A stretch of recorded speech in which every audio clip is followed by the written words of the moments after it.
नमस्कार, प्रणाम। हम पवन सिंह आज आप सबसे अपने दिल के बात शेयर करत हनी। कौन कहता है आसमान में सुराख नहीं हो सकता।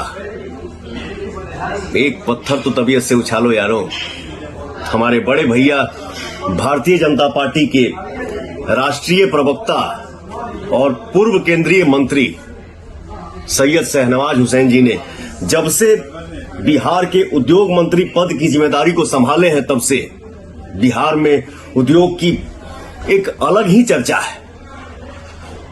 बिहार में बड़े बड़े उद्योग लग रहे हैं। बिहार के बारे में निवेशकों की राय बदली है। तो मेरी पूरी शुभकामनाएं भैया के साथ है। हमारे मुख्यमंत्री श्री नीतीश कुमार जी के नेतृत्व में बिहार में उद्योग लगाने वालों को रेड कारपेट वेलकम मिल रहा है और मिलता रहेगा। जय बिहार, जय हिंद, जय भारत।